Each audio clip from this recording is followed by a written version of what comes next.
Join me, 48 Hours correspondent Erin Moriarty, on my podcast, My Life of Crime, as I take on true crime investigations like no other.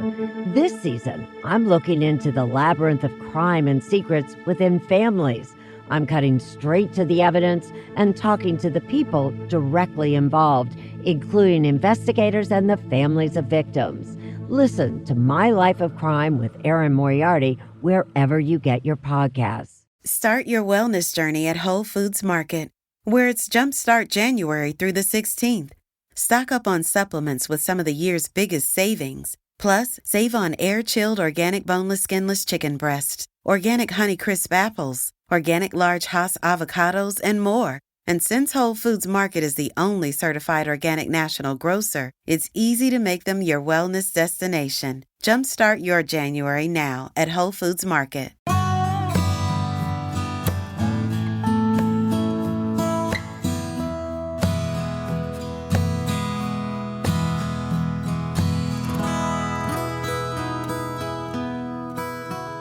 This is Central Texas Living with Ann Harder. Hello, I'm Ann Harder. Welcome to Central Texas Living, the podcast. As recently as 1800, life expectancy at birth in America was 35 years. Got better slowly, 39.4 years in 1880. But today, we're looking at 79 years on average. So people are living longer lives. And with that longevity, problems come, but there are experts to help, and I'm so happy to welcome Elisa Rainey to the podcast. She has dedicated her law practice in Waco to the issues surrounding older folks and their families. So we're glad to have you. Thank you so much. It's a treat to be with you. Well, we had the chance to visit at the Greater Waco Chamber of Commerce's Leading Waco Women seminar a few months ago, and you were one of the panelists and was just wonderful. And you talked a lot about how it was a big decision to kind of focus on this particular aspect of law. So explain that to folks. Right. I'm a certified elder law attorney, and so a lot of people have questions about, well, what is elder law? And I kind of tripped into it by accident. That's not where my career as an attorney started out. But later, I just happened to have a case in what I would consider classic elder law. I loved it. I was passionate about it, and it just changed the direction of my career and the way that I felt like I could best serve clients.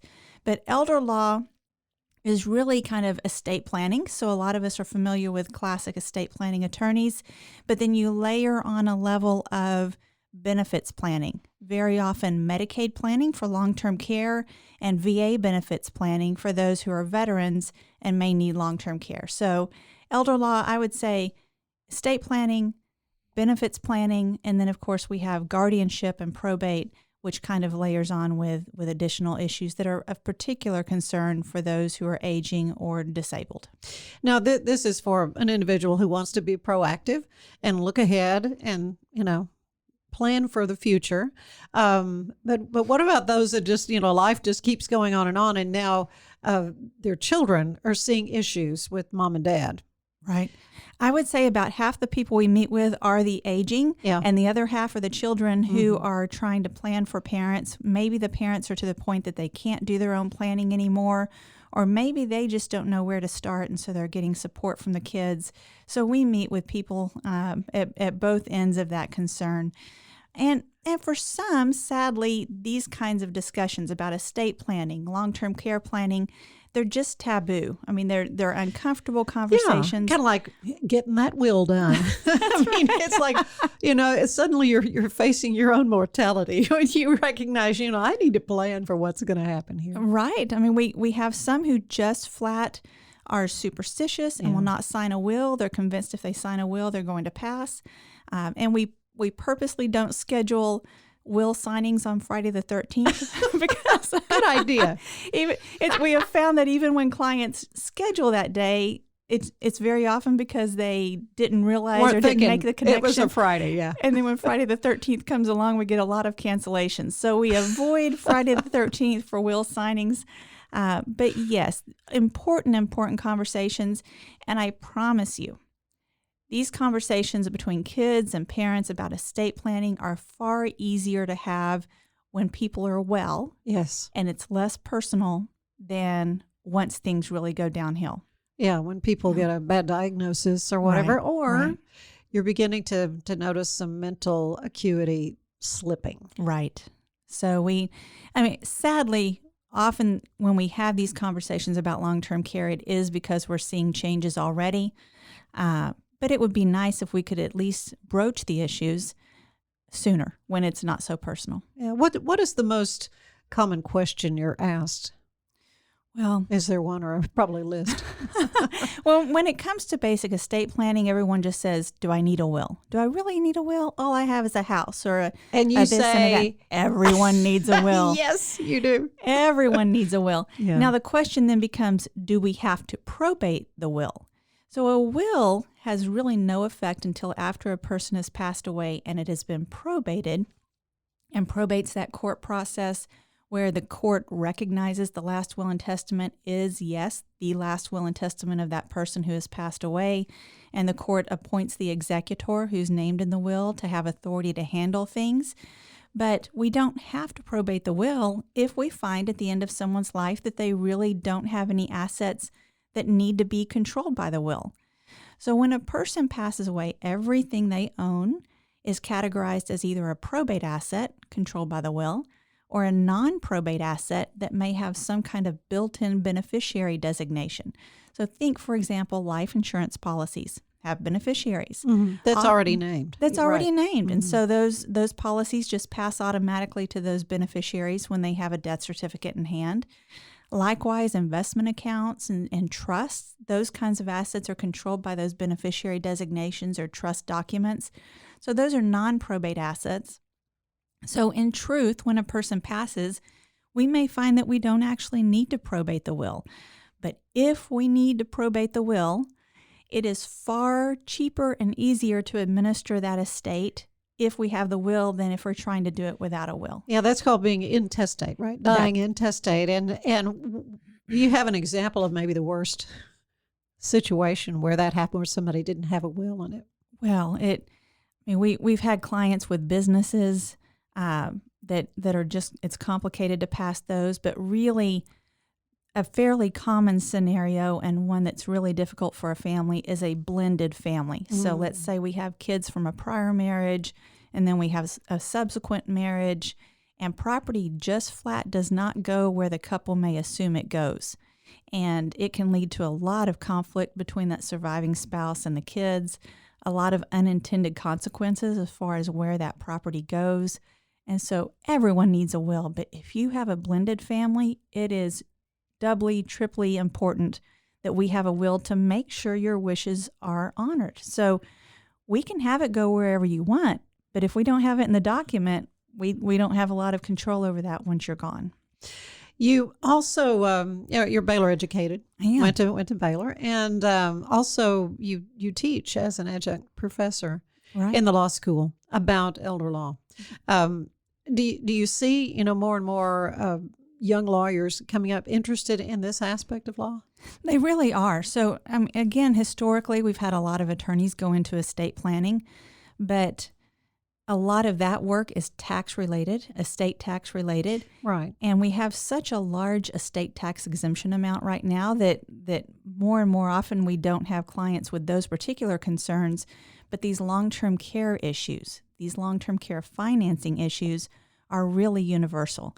And it's funny, you might think, oh, if they don't have any money, they're concerned about it, but the very wealthy aren't concerned about long-term care expenses. And I promise you, it's not limited to any one economic level. It's across the board. Everyone's really frightened about the effect, the costs of long-term care and how it will quickly impact an estate. The average cost of a nursing home, I would say, in this area is about $6,000 a month, $5,000 to $6,000. And so it doesn't take long at that rate to really deplete a family's assets. And we can do so much, so much to protect assets and qualify for Medicaid in a strategic way. I know there are situations where folks just literally are outliving their money. Yes. And it, both for those who are ill and those who are well at home, Right. just outliving their money. Social Security, of course, for the younger generations, I don't think we can count on it. I wouldn't if I were you. Not. Yeah. I would not. But a lot of our aging clients, That's all they have. That's all they have. Mm-hmm. And two, I mean, some are sophisticated in investing, but many of them are relying solely on CDs. So I have money, I'll put it in a CD, I'll earn a little bit of interest.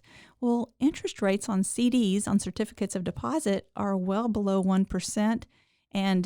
And what people used to think of as a nest egg just cannot generate. Might as well have it under the mattress. Might as well have it, and some do. Yeah. I bet you've seen all kinds of things. I don't recommend under the mattress, and I don't recommend burying it in the backyard. So, well, let's talk about older folks and issues that they face, and I mentioned about mental acuity and so forth. Is there something folks should be on the lookout for, or is there a rule of thumb in your estimation of when people need to step in and see what needs to be done? And you also, as an attorney, help with like guardianship issues and that kind of thing too.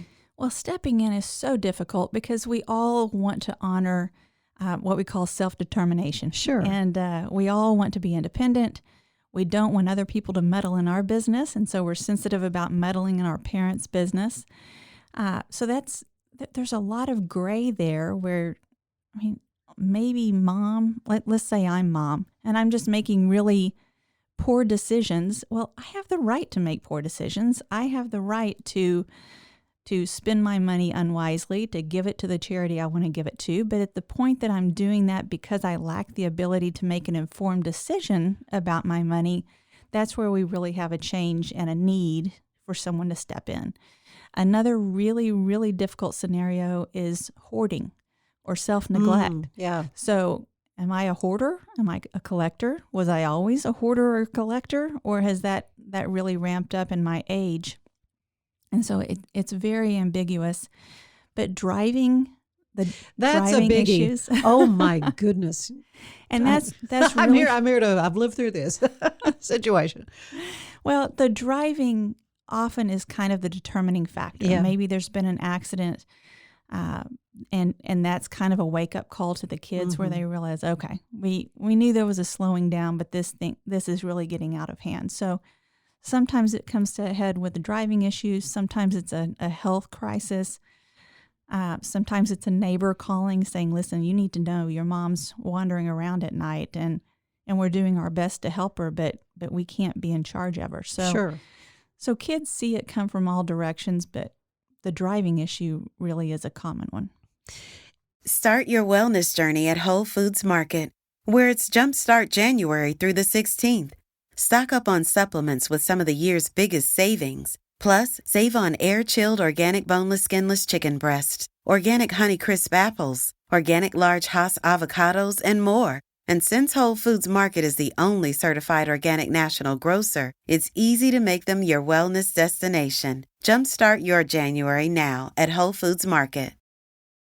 Brooks Running has a new shoe for you runners out there. Did you hear that? Better turn up your volume. In fact, turn it up to the max. Introducing the all-new Ghost Max. It's got all kinds of things to make your knees and ankles feel protected, like Max Cushion, Max Soft Landings with DNA Loft V2 foam, and Max Smooth Rides with their Glide Roll Rocker. Feel better on your run with Ghost Max. Learn more at brooksrunning.com. And is there a trick to that? I mean, is there a way to get those keys away that, can you call in the DPS or something? I mean, is there a way to get authorities involved so it's not me saying you can't drive anymore, Dad? It's an authority. Yeah. We all wish for ourselves that we would recognize when we shouldn't drive anymore, but that's probably not going to happen for the majority of us. Although I have some clients who are very self-aware and very accepting of that change. I've seen success with doctors broaching the issue. So sometimes if the kids just kind of because that's a trusted individual in their life. That's right. And not one of the bossy kids. Right. So, and you tend to mind the doctor. That's exactly right. So when we're teenagers, we think our parents are bossy. When we're aging, we think our kids are bossy. And the kids may be bossy. And but often if it comes from the doctor, then the patients, our clients, are more willing to accept that word from a doctor than they are from their kids.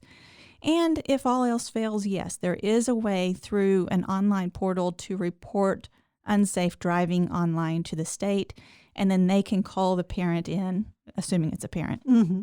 They can call them in for a driving assessment to try to determine whether they're still safe on the road. So Good. So there is a way. there is a way. I would tap the doctor first, and if that doesn't work out, then the state. Mm-hmm. Very good. Very good. So we talked about the cost of long-term care. Mm-hmm. And would you say is there a best way maybe to prepare for that? Long-term insurance, care insurance, which can be very expensive. Yeah. So if long-term care insurance is an option without breaking you, without resulting in a deprivation of other needs in your budget. Yeah, because it can run into thousands of dollars. Oh, it can really run up But there. then they pay out thousands. I mean, that's kind of why you do it.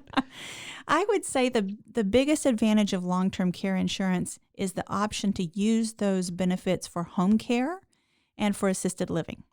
So if we really want to get home care or assisted living, and that's where we all want to receive care, Sure. then long-term care insurance is a great option. But truth be told, for our aging clients, they're probably already past the age where they could get long-term care insurance. Yeah, at what age do you need to look into that? I would say by 70. I mean, I've heard in many cases. Now, again, I don't sell it long-term care insurance, Right. but I've heard that kind of once you reach 70, you're probably not insurable anymore past that point. So if you're younger, 50s, 60s, I would certainly look into it. I have for my family. And long-term care insurance looks different than it used to in terms of now it's very often just a life insurance policy with a long-term care rider so that you can tap into those what would have been death benefits during your lifetime should you have a long-term care need. So just because of the price of traditional long-term care insurance, we're not seeing that as often. I would say if you're in the market for long-term care insurance, we used to have some lifetime policies, and you really can't get those anymore. Then we saw a lot of 3-year policies, and we also see 5-year policies. I would recommend, if you're in the market, look at a 5-year policy, simply because for Medicaid, and again, Medicaid is that state program that can help pay for long-term care, Medicaid has a 5-year look back on gifting. So sometimes if I have a good deal in assets and I want to move those out to the kids, then I can use that long-term care policy for 5 years to cover that look-back period that would be impacted by those gifts. So I can use long-term care insurance to cover the 5 years. After that, I'm set for Medicaid. Now, that doesn't mean, let's say you don't have a long-term care policy and we're trying to get to Medicaid. Don't wait 5 years to come in and see us. We often we can get Medicaid very, very quickly. Even if there's gifting, that doesn't mean you automatically have to wait 5 years. But I'm just saying if someone has a substantial estate and they're looking at long-term care insurance, 5 years is a good period to go. Don't wear yourself out looking for a lifetime policy. So, well, is there a one thing that anyone should do? I mean, we said have a will. Aside from that, in planning for the future for yourself or, for your parents. Yeah. Is there any one thing you think that people really need to think about? I often tell clients that there are 5 core documents they should look at for everyone. They're just universal. And that, again, would be the will that we've already talked about. The financial power of attorney, often called a durable power of attorney, is critically, critically important. In my book, it's as important as the will. We'll get back to it in just a minute and talk more about what it does. Continuing with those 5 documents after the will, the durable power of attorney. Next, we have a medical or healthcare power of attorney. Along with that, perhaps a HIPAA authorization. HIPAA stands for Health Insurance Portability and Accountability Act. But HIPAA is that federal privacy law that keeps doctors from talking to the family. So think of it as a fancy permission slip telling doctors it's okay to share your information with the people you trust. And then finally, a living will or directive to physicians. That's that document that tells doctors, hey, I always compare it to a letter. Doc, if I have a terminal or irreversible condition and you're not going to be able to fix it, I don't want you to keep me on life support long term. Treat me as you reasonably can, but at the point it's hopeless, let's withdraw the life support and just keep me comfortable. So that's a directive to physicians. It's not right for everyone, but I recommend that you look at it. So again, those 5 documents would be the will, the durable power of attorney, the medical power of attorney, the HIPAA authorization, and the directive to physicians. Yeah, that directive to physicians, that living will, that's important for family members to know that you have, because maybe you're incapacitated in the emergency room, whatever. It's helpful for whoever is there signing the papers for you to know, yes, my aunt has that. Yeah. Has that directive. In my view, the greatest benefit of that document is you're conveying to your family what your wishes are. Right. And so then they don't have to guess when they're in that spot in the ER and trying to decide what to do. That's right. Even if the doctors are coming to them and asking, well, do you want to continue life support? What do you want to do? At least knowing that you've signed that to them is some release, an emotional release that they're honoring your wishes and Correct. not continuing life support in a hopeless situation. Excellent. That is also so great for people to think about and, to get those kinds of documents done. The power of attorney, you said we were going to get back to that durable power of attorney. Would you recommend multiple people have that? We have a situation where my siblings, we all have to be in agreement and for that to be, yeah. So there are many variables in how we can draft that durable power of attorney. So when we say durable, that just means that it's drafted so that it remains effective even after the person has become incapacitated. So let's say that I've signed a durable power of attorney naming my husband and then my kids. Well, durable means that even when I lose capacity, he can still act on my behalf. But then the question often is, well, who do I name as my agent or my representative? Now, I always recommend some depth there. So again, in my situation, it might be my husband and then my kids in some order. But then we often get that question, can I name co-agents? Maybe I don't want to hurt anyone's feelings. Right. Yeah, I know. So I want to name them all. And I think that's kind of what my folks did there, And that can work. I mean, let's use my kids as an example. I have 2 boys. They are still fairly young, but I imagine once they've gone into their careers, neither may live in here in Waco with us. And both are responsible. I trust both. So I might want to name them both, but then I have the choice of naming them in a way that they have to act together or they can act independently. And my preference would be to specifically give them the authority to act independently so that if one's available, the other one's not, then they can get it done. Now, that only works if they get along. So I can't have 2 kids who don't get along, each with the authority to act independently, because they'll just be working over each other and contradicting each other, which is calamity. Yeah. So our default, I would say, would be 1 at a time. Yeah. But if we need to name co-agents, our preference is to allow each to act independently. Another place where we use that arrangement, let's say that my husband and I are aging, and I want him to be able to act for me, but we're recognizing maybe his capacity is starting to slip. So we can name him and a child as co-agents. So my husband could take care of things for me. My child could take care of things without his participation. In case he starts getting loopy. And the terminology that we heard recently. He gets loopy and then she gets loopy. a technical medical term. Yeah, there. I don't think so much, but I think we get it. But it works well. Yeah, and those kinds of issues usually aren't overnight. I mean, it's a gradual. Yeah. It's a gradual diminishment that you can see in somebody's ability to make good decisions. Yeah. And a couple of other points on the durable power of attorney, back to that long-term care planning issue. There's a statutory durable power of attorney, which generally follows a statutory form that's set out in Texas law. And so that covers kind of the basic powers. But if we're trying to get someone situated for long-term care planning, we really, really need to beef up that power of attorney with additional powers. We often include gifting authority. There are just some other powers that we can add in, and that gifting power is a critical power that we like to include. So if I have someone who's still doing their estate planning now, perhaps with an eye towards long-term care planning down the road, having a beefed up, stronger power of attorney is really a very important element of that planning. Often my clients don't want to just give away property now while they're well to their kids. That's not appealing to any of us. No. But getting that estate planning in order so that the kids can move things later if they need to, that is very, very helpful. Mm-hmm. I also want to point out, if I can, the difference between a power of attorney and guardianship. So let's say that I've signed a power of attorney giving my kids the authority as my agents under the power of attorney so they can handle financial matters for me. But it's very important for me and for them to understand that that doesn't make them my boss. So they can't override my wishes and my actions in dealing with my own property. So if I've signed a power of attorney, I still have authority to handle all of my own finances, and they can do it for me. So both of us have that power.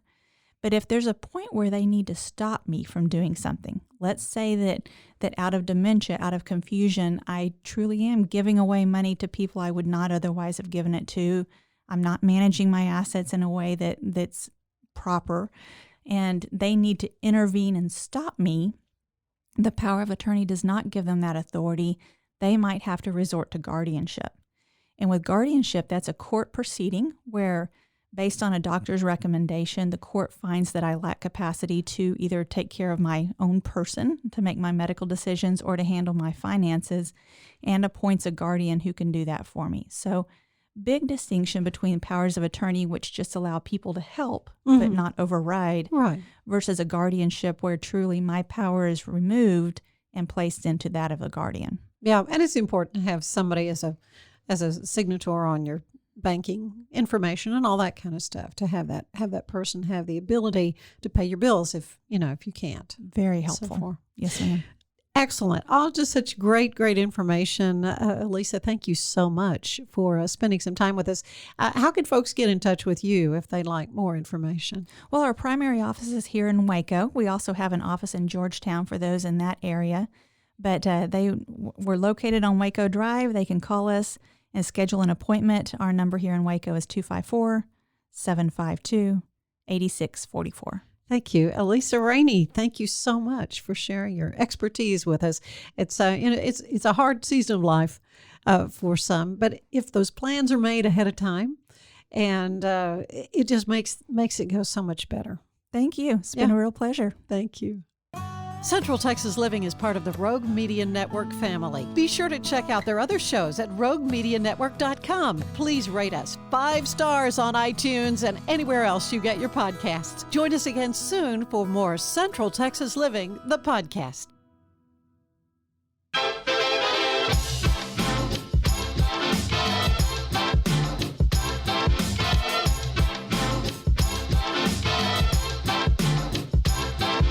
Hello, and thank you for tuning into KNOW Waco. I am your host, Debbie, here to help you get in the know about Waco. So you may be asking yourself, why am I here?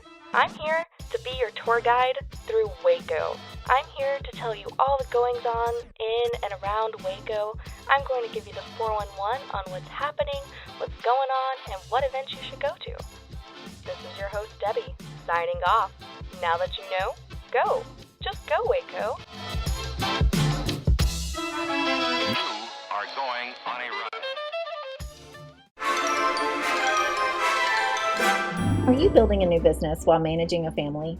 Are you tired of trying to balance home and work and everything seems to be coming up short? Then there's a podcast made just for you. Baking Your Business from Scratch is where we create the perfect recipe for building a successful business while managing your home and family with love. Come join us and see for yourself.